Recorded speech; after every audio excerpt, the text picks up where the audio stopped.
Hi guys, head over heels ഡ്രാമയുടെ 5th എപ്പിസോഡാണ്. അതിനു മുന്നേ ഒരു കാര്യം, ഈ ഒരു ഡ്രാമ ഓൺഗോയിങ് ആയതുകൊണ്ട് തന്നെ എല്ലാ വീക്കും 2 എപ്പിസോഡ് മാത്രമാണ് റിലീസ് ആവുക. തുടർന്നുള്ള എപ്പിസോഡിന്റെ അപ്ഡേറ്റ്സ് എല്ലാം നമ്മുടെ ചാനലിൽ ഇട്ടേക്കാം. സബ്സ്ക്രൈബ് ചെയ്ത് വെച്ചാൽ യൂസ്ഫുൾ ആയിരിക്കും. പേഴ്സണലി ഈ ഡ്രാമയുടെ സ്റ്റോറി എനിക്ക് ഭയങ്കര ഇഷ്ടമായി. സോ നമുക്ക് സമയം കളയാതെ വേഗം ഡ്രാമയിലേക്ക് പോവാം.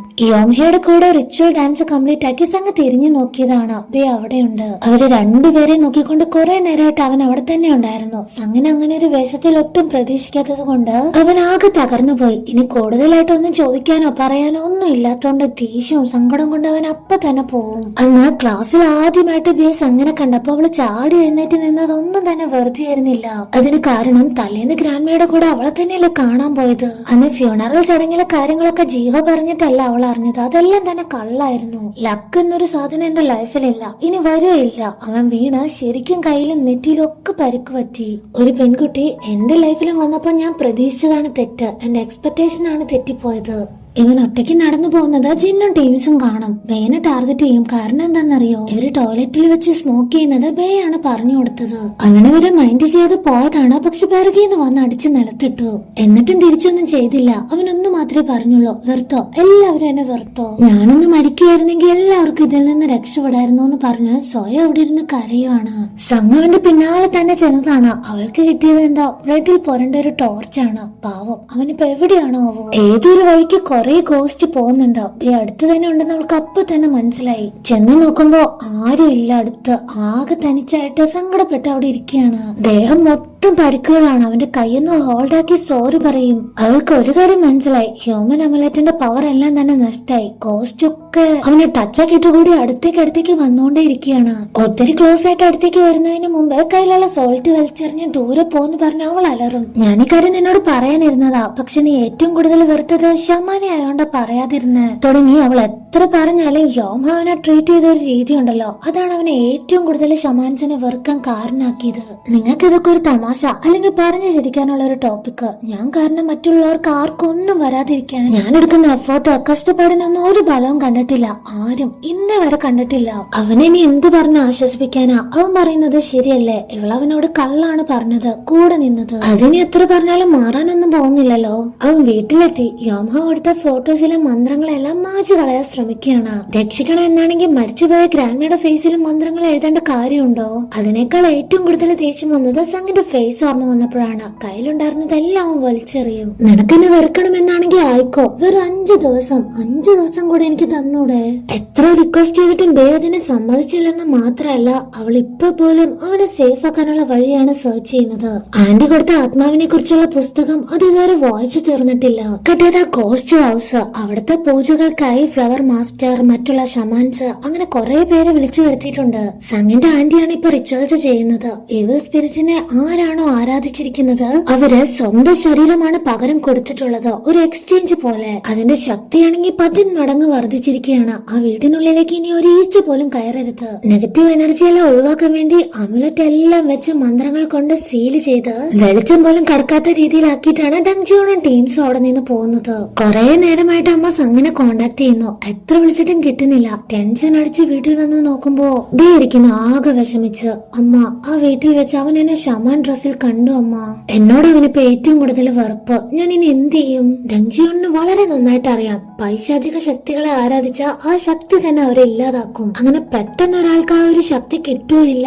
അതിനൊരു 100 പേരെങ്കിലും കൊല്ലണം. ഈ കാര്യം ആലോചിച്ച് ഫ്ലവർ മാസ്റ്റർക്ക് ഭയങ്കര ടെൻഷനാണ്. എത്ര പേര് മരിച്ചോ, ഇനി 100 ആവാൻ എത്ര പേരുടെ ബാക്കിയുണ്ടാവും. യോംഹ തന്നെയായിരിക്കും ഇതിന് പിന്നില്. അവൾ ആ വീടിന് സമീപം കണ്ടായിരുന്നോന്ന് സംഘിനോടൊന്ന് ചോദിക്കായിരുന്നില്ലേ. അങ്ങനൊന്നും ഉണ്ടാവാൻ ചാൻസ് ഇല്ലെന്ന് വിചാരിച്ച ആൾ ഇതുവരെ ചോദിച്ചിട്ടില്ല. പക്ഷെ ഫ്ലവർ മാസ്റ്റർ വീഡിയോ ഉൾപ്പെടെ കാണിച്ച് ഇവളെ അറിയോന്നൊക്കെ ചോദിക്കുകയാണ്. ഞങ്ങൾ ഒരുമിച്ചായിരുന്നല്ലേ ഇന്നലെ അവിടെ. ഫ്ലവറിലാന്ത ഡാൻസ് അവൾക്കും അറിയായിരുന്നു. കളിക്കണമെന്നൊക്കെ പറഞ്ഞപ്പോ ഞാനും അവൾ ഒരുമിച്ച് ആ ഡാൻസ് പ്രാക്ടീസ് ചെയ്തു. യോംഹയെ ഞങ്ങൾ ആരും വിളിച്ചതല്ലെന്നുള്ള കാര്യം ഇവരും പറയുമ്പോ സംഘിനാണ് ഷോക്കായത്. അവളൊരു ഷമാനല്ല, വിച്ചാണ്. ആരെയും ഈ സ്പിരിറ്റിലേക്ക് ബേ ബലി കൊടുക്കാൻ മടിയില്ലാത്തവളാണ്. അങ്ങനെ യോംഹയെ കുറിച്ചുള്ള എല്ലാ സത്യങ്ങളും സംഘം അറിഞ്ഞു. യോംഹ എന്തൊക്കെയോ സീരിയസ് ആയിട്ട് തന്നെ പ്ലാൻ ചെയ്യുന്നുണ്ട്. എന്താന്ന് വെച്ചാ അവൾ അവളുടെ വീട് വിറ്റു, ഓഫീസിലെ എല്ലാ പ്രീ ബുക്കിംഗും ക്യാൻസൽ ആക്കി. എന്തിനാ അവൾ അവളുടെ നമ്പർ വരെ മാറ്റി. ഏവൾ ഡയറ്റ് തന്നെയാണ് അവളുടെ ലക്ഷ്യമെന്ന് ഫ്ലവർ മാസ്റ്റർ തീർത്തു പറഞ്ഞു. അവളെ എങ്ങനെയും കണ്ടെത്തി കാര്യങ്ങൾ പറഞ്ഞു മനസ്സിലാക്കണമെന്നാണ് ഡങ്ജിയോൺ ഇപ്പോഴും ആഗ്രഹിക്കുന്നത്. അതിനുവേണ്ടി പുറപ്പെട്ടു പോകാനായിട്ട് നിൽക്കുമ്പോ ഫ്ലവർ മാസ്റ്റർ തടഞ്ഞതാണ്. അതിന്റെയൊക്കെ ആവശ്യമുണ്ടോ ഒന്നോടെ ചിന്തിച്ചു നോക്ക്. പക്ഷെ ആര് പറഞ്ഞാലും ഡങ്ജിയോൺ കേട്ടില്ല. ഇവിടെ ബേ റെഡിയായി സ്കൂളിലേക്ക് ഇറങ്ങുമ്പോ തന്നെ സംഘം അവിടെ കുറെ നേരമായിട്ട് വെയിറ്റിംഗ് ആയിരുന്നു. ഒരു മൈൻഡും ഇല്ല. സ്കൂളിൽ ഇതുപോലെ മാറി നടക്കുന്നത് ജീഹോ നോട്ട് ചെയ്ത് കാര്യം തിരക്കുവാണ്. രണ്ടിനും എന്തു പറ്റി, എന്തെങ്കിലും പ്രശ്നമുണ്ടോ? ബേയ്ക്ക് ഒന്നും പറയാനില്ല. സംഘാണെങ്കിൽ മാറിപ്പോവും. അവൾ എപ്പോഴും നോട്ട് ചെയ്യുന്ന കാര്യമുണ്ട് ഡോയുടെ കാലിൽ ആ ബേബി കോസ്റ്റിന്. ഇവളങ്ങനെ എപ്പോഴും എന്റെ കാലിലോട്ട് നോക്കുന്നതിന് ഡോയ്ക്ക് ഒരു ഡൗട്ട് വന്ന് നോട്ട് ചെയ്യും. വരുന്ന വഴി മെന്റലി ഡിസ്റ്റർബ് ആയ ഒരു ലേഡി കുഞ്ഞിനെ കാണുന്നില്ലെന്ന് പറഞ്ഞ് വേസ്റ്റ് ഒക്കെ ഇടുന്ന ചാക്കൊക്കെ വാരി വലിച്ചിട്ടാണ് തെരയുന്നത്. ഈ ലേഡിയെ കാണുമ്പോ ഡോയ്ക്ക് ഒരു ഫേസ് ചേഞ്ച്. സംഘിന്റെ പിറകിൽ പോയി ഹൈഡ് ചെയ്തിരിക്കുന്നത്. എന്നിട്ട് പേടിച്ച് ഫാസ്റ്റ് ആയിട്ട് നടന്നു പോകുമ്പോ ഈ ലേഡിയാണെങ്കിൽ അവളുടെ മുടിയിൽ പിടിച്ച് തന്നെ വലിച്ച് അവിടെ ആകെ പ്രശ്നം ഉണ്ടാക്കുവാണ്. ഈ ഒരു സൗണ്ട് കേട്ട് ബേബി കോസ്റ്റ് ഉണർന്നാലോ? അത് ഒരിക്കലും പാടില്ല. സംഘം വേഗം തന്നെ മീഡിയേറ്റർ ആയിട്ട് ഇടപെട്ടിട്ടും ഒരു കാര്യം ഉണ്ടായില്ല. തൽക്കാലത്തേക്ക് ഇപ്പൊ കുഞ്ഞ് കരയുന്നൊന്നുമില്ല. ബെയിനെ നോക്കി ആ ബേബി കോസ്റ്റ് ചിരിക്കുമ്പോ ടെൻഷൻ മൊത്തം സംഘിനാണ്. കാരണം അത് കരഞ്ഞു തുടങ്ങിയ പ്രശ്നമാണ്, വലിയ അപകടം ഉണ്ടാവും. സോ ആ കുഞ്ഞ് ഒരു കാരണവശാലും കരയാതിരിക്കാൻ വേണ്ടി അതിനെ കൊഞ്ചിപ്പിക്കാനാണ് സംഘം ശ്രമിക്കുന്നത്. ഇതെല്ലാം ഡോയി കണ്ടു ഒരുമാതിരി നോട്ടം. ബേ ഒരു ഗ്ലാസ്സിൽ കുടിക്കാനുള്ള വെള്ളം എടുത്തോണ്ട് നടന്നു വരികയാണ്. ഇതാ കുഞ്ഞ് കണ്ട് കരയാനായിട്ട് തുടങ്ങുവാണ്. സംഘം ഓടിപ്പോയി അവന്റെ കൈ ഹോൾഡ് ആക്കി. വളരെ വലിയൊരു സൗണ്ട്. അതിന്റെ പവേഴ്സ് കൊണ്ട് കയ്യിലുണ്ടായിരുന്ന കപ്പ് അത് പീസാക്കി പൊട്ടിത്തെറിപ്പിച്ചു. മുറിവുണ്ടായി. അത് കണ്ട് ടെൻഷനായിട്ട് സംഘം അങ്ങോട്ട് ചെന്നാലും തൊടണ്ടെന്ന് അവൻ തീർത്തു പറഞ്ഞു. എന്തിന് അടുത്ത് നിൽക്കാൻ പോലും അവൻ സമ്മതിച്ചില്ല. ലഞ്ച് ടൈമിൽ ഹൈറിയും ചോദിക്കുവാണ്, രണ്ടും കൂടെ വഴക്കിട്ട് ഞങ്ങളുടെ പ്രോജക്ട് നശിപ്പിക്കുവോ? ഇതിങ്ങനെ വിട്ടാ പറ്റില്ല. സംഘം എന്താ ചെയ്തെന്നറിയോ? ബേ ആൻഡ് ജീഹോ രണ്ടിനെയും തനിച്ചു വിളിച്ച് പാർട്ട് ടൈം ജോബ് എന്താണ്, ശമാനാണെന്നുള്ള കാര്യം എല്ലാ സത്യങ്ങളും പറയും. സിയോങ് അന്ന് കാണിച്ചില്ലേ ഫോണിലൊരു വീഡിയോ, അതിലുള്ളത് ഞാനാ. എനിക്കൊരു സാധാരണ സ്റ്റുഡന്റ് ആവണം, അതുകൊണ്ട് മാത്രം ഞാൻ ഈ കാര്യം എല്ലാവരുടെ അടുത്ത് നിന്ന് ഹൈഡ് ചെയ്തത്, അല്ലാതെ ആരെയും നശിപ്പിക്കാനൊന്നും അല്ല. എനിക്ക് ബേയുടെ ഫ്രണ്ട്ഷിപ്പ് വേണമെന്നുണ്ടായതുകൊണ്ട് ആ ഒരു സത്യം പറഞ്ഞില്ല, സോറി. അവൻ അപ്പോഴും ഉറപ്പിച്ചു തന്നെ പറയാണ്, ഈ ഒരു ഫ്രണ്ട്ഷിപ്പ് നീ വേണമെന്ന് ആഗ്രഹിക്കുന്നതിന് പിന്നിലും ഒരു സ്റ്റോറി ഉണ്ടാവും, ഒരു സീക്രട്ട് ഉണ്ടാവും. എന്താ സത്യല്ലേ? അങ്ങനെയൊന്നും ഇല്ലടാന്ന് ജീഹോയും സപ്പോർട്ട് ചെയ്ത് പറഞ്ഞാലും നോർമൽ ഹ്യൂമൻസിന് അറിയില്ലായിരിക്കൂടാ.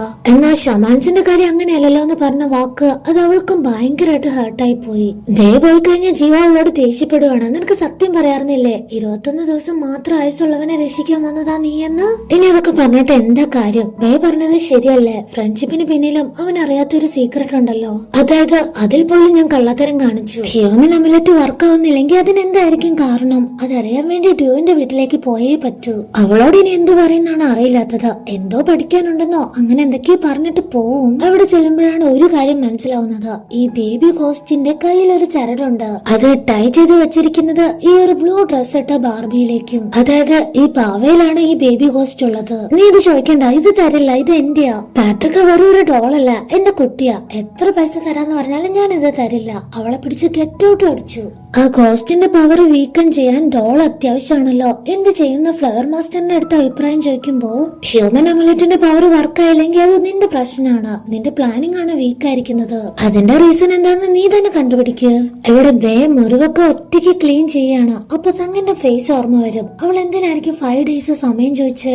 ഇന്ന് അവൾ എന്റെ കൈ ഹോൾഡ് ആക്കിയപ്പോ ഒരു സ്പെല്ല് കാസ്റ്റ് ചെയ്യുന്ന ഫീല് വന്നു. ഇന്ന് മാത്രല്ല എന്നും അവളെ ടച്ച് ആക്കിയാലും എന്തൊക്കെയോ സ്പെല്ല് കാസ്റ്റ് ചെയ്യാണ്. ഞാനും ഉണ്ട് വെറുതെ അതൊക്കെ ഫ്രണ്ട്ഷിപ്പ് ആണെന്ന് വിശ്വസിച്ചു. ബയാണെങ്കിൽ സംഘിനെ അത്രയ്ക്കും വെറുക്കുന്ന പോലെ ആയെന്ന് മാത്രല്ല ഭയങ്കരമായിട്ട് തെറ്റിദ്ധരിച്ചു. സംഘ ഒരു ദിവസം ഗിഫ്റ്റ് ചെയ്തതാണ് ആ ഒരു അമുലെറ്റ് വെച്ച് ഹൈഡ് ചെയ്ത ലിപ് ബാം. ഇപ്പൊ അത് നോക്കുമ്പോ അവന് ഹേർട്ട് ആവുന്നതുകൊണ്ട് തന്നെ അത് അവൻ ഉപേക്ഷിച്ചു. ഡോയ്ക്ക് നൈറ്റ് പലതരത്തിലുള്ള പ്രശ്നങ്ങളാണ്, ഉറക്കമേ കിട്ടില്ല. എന്നാൽ ബേബി ഗോസ്റ്റ് കരഞ്ഞ തൊട്ടടുത്തിരുന്നവർക്കും കൂടെ അതിന്റേതായ എഫക്റ്റ് ഉണ്ട്. എല്ലാം കുറച്ച് കൂടുതലായിട്ട് ആരെ അഫക്ട് ചെയ്യുക? നമ്മുടെ പാവം ബെയിന്. അവന്റെ കയ്യിലുണ്ടായിരുന്ന വൗണ്ട് കൂടുതലായിട്ട് മുറിഞ്ഞപ്പോ ബ്ലഡ് വന്നുകൊണ്ടിരിക്കുകയാണ്. ഇതിനെല്ലാം കാരണമായ ബേബി ഗോസ്റ്റിനെ സംഘം ഒന്ന് ക്രൂരായിട്ട് നോക്കുമ്പോ അതിനാണെങ്കിൽ ഭയങ്കര സന്തോഷം. ഡോയുടെ അടുത്ത് പാട്രിക്ക് ഡോളിനെ തരുമെന്ന് പിന്നെയും പോയി ചോദിച്ചു. സംഘിന് ഡോയി ഒരു 8ന്റെ പണി കൊടുത്തു വിട്ടു. ഇവരെല്ലാവരും ഇപ്പൊ ഉള്ളത് ലൈബ്രറിയിലാണല്ലോ. ബേനെ തന്നെയാണ് ആ ഗോസ്റ്റ് നോക്കിക്കൊണ്ടിരിക്കുക. അത് ഇപ്പൊ തന്നെ കരയെന്നുള്ള മട്ടിലാണ്. സംഘിന് എന്തെങ്കിലും ചെയ്തേ പറ്റൂ. അവൻ എവിടെയെന്ന് നോക്കി അവന്റെ അടുത്ത് പോയി നിന്നതേ ഉള്ളൂ. ചെക്കൻ കയറി ഇവളെ ടൈറ്റ് ആയിട്ട് ഹഗ് ചെയ്യും.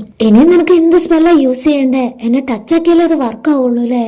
അവൾക്കാണെങ്കിൽ എന്തോ പോലെ ഒന്നും മിണ്ടാൻ പറ്റാതെ നിൽക്കുമ്പോ അതും സംഭവിച്ചു. ദേവി ഗോസ്റ്റ് കരഞ്ഞു. ആ ശക്തി കൊടുങ്കാറ്റായി അവിടുത്തെ ഷെൽഫ് എല്ലാം തന്നെ തട്ടിമറിച്ചു. എല്ലാം കൂടെ ഇവരുടെ മേളിലേക്ക് വീഴുന്നത് കാണുമ്പോ ബേയാണെങ്കിൽ സംഗിനൊന്നും പറ്റാതിരിക്കാൻ അവളെ ചേർത്ത് നിർത്തി എല്ലാം അവൻ സ്വയം തന്നെ ഏറ്റുവാങ്ങി. കുറെ പരിക്ക് പറ്റിയിട്ടുണ്ട്. ഹ്യൂമൻ അമലറ്റുമായി അവളിനെ അവന്റെ സൈഡിൽ നിന്നിട്ട് ഒരു കാര്യമില്ല. അതിന്റെ പവേഴ്സ് ഒന്നും തന്നെ വർക്ക് ആവുന്നില്ല. ബോധം പോയതുകൊണ്ട് തന്നെ ഹോസ്പിറ്റലിലാണ് ബേ. ജിഹോയി ഓടി വന്ന നിനക്ക് എന്തെങ്കിലും പറ്റിയോ സം? നീ ടയർഡ് ആണെങ്കിൽ ഈ ഷോൾഡറിൽ റെസ്റ്റ് എടുത്തോ. അവള് വേണ്ട, ഓക്കെ ആണെന്ന് പറയും. ഇതെല്ലാം ബേയുടെ മിസ്ഫോർച്യൂൺ കാരണം ഉണ്ടായതാണെന്ന് അറിയുമ്പോ ജിഹോയ്ക്കും ഭയങ്കര കഷ്ടം. ഹ്യൂമൻ അമലറ്റ് വർക്ക് ആവാത്തത് ബേ അവളുടെ പ്രസൻസ് വെറുക്കുന്നത് കൊണ്ടാണ്. അമലറ്റ് ആണെങ്കിലും മനുഷ്യരാണെങ്കിലും സ്നേഹം ഉള്ളിലുണ്ടെങ്കിലേ കാര്യമുള്ളൂ. അവൾക്ക് നല്ല വിഷമമുണ്ട്. കുറച്ചു നാളത്തേക്കെങ്കിലും അവന്റെ ലൈഫിൽ ഒരു സ്പെഷ്യൽ പേഴ്സൺ എന്നൊരു സ്ഥാനം അവൻ തന്നായിരുന്നു. ഇപ്പൊ അത് നഷ്ടായി. അടുത്ത പ്ലാൻ എന്താണെന്ന് അറിയില്ല. എന്നാലും അവന്റെ സൈഡിൽ വെക്കാൻ ജിയോയ്ക്ക് ഒരു അമലറ്റ് കൊടുത്തുവിടും. കിട്ടിയത് നൈറ്റ്. Bay archery പ്രാക്ടീസിംഗിലാണ്. അവന്റെ കയ്യിൽ മുറിവുള്ളത് കൊണ്ട് അവനിപ്പോ നന്നായിട്ട് പെർഫോം ചെയ്യാൻ പറ്റുന്നില്ല.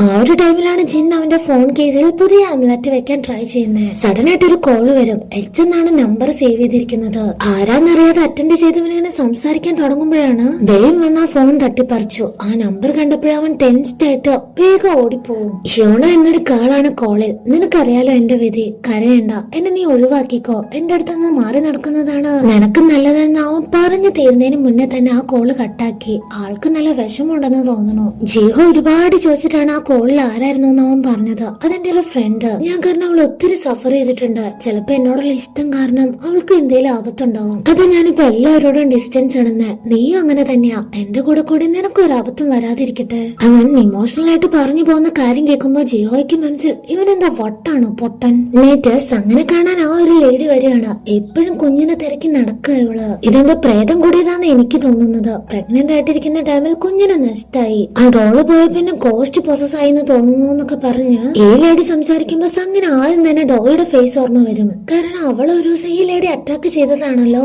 ആ ഡോളിന്റെ കളർ എന്താ, ഏത് ഡ്രസ്സാ ഇട്ടിരിക്കുന്നേ എന്നൊക്കെ ചോദിച്ചു മനസ്സിലാക്കുമ്പോഴേ കാര്യം മനസ്സിലായി. ഇത് ശരിയാക്കാനുള്ള വഴി എനിക്കറിയാം. വാക്ക് കൊടുത്തിട്ട് ഷമാൻ ഡ്രസ്സിൽ നേരെ ഡോയുടെ വീട്ടിലേക്ക് ഓടി പോവാണ്. സംഗിനെ ആ ഒരു ഡ്രസ്സിൽ കണ്ട ഡോയ്ക്കാണെങ്കിൽ ഭയങ്കര ഷോക്ക്. അപ്പൊ നീ ശരിക്കും ഷമാനാണോ? ഈ ഡോയുടെ പപ്പ ഗിഫ്റ്റ് ചെയ്തതാണ് ഈ ഒരു ഡോള്. അത് ചീത്തയായി തുടങ്ങിയപ്പോ അമ്മയാണെങ്കിൽ അത് വലിച്ചെറിഞ്ഞു. അന്നേരാണ് ആ ഒരു ലേഡിക്ക് ഈ ഒരു ഡോള് കിട്ടിയത്. പിന്നെ ഒരു ദിവസം ഞാൻ സ്കൂളിൽ നിന്ന് വരുന്ന വഴി ഡോളിനെ കണ്ടപ്പോ ഞാൻ അതെടുത്ത് വീട്ടിലേക്ക് കൊണ്ടുവന്നു. ആ ലേഡി കാര്യം അറിഞ്ഞതേ ഇല്ല.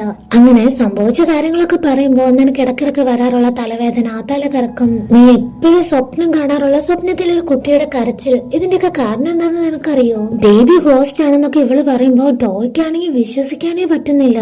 ആ കുഞ്ഞ് കരയാതെ നോക്കാൻ നിനക്ക് പറ്റുമോ? പറ്റുമെങ്കിൽ മാത്രം അത് നിന്നെ ശല്യം ചെയ്യില്ല, അല്ലെങ്കിൽ നിനക്കത് ആപത്താണ്.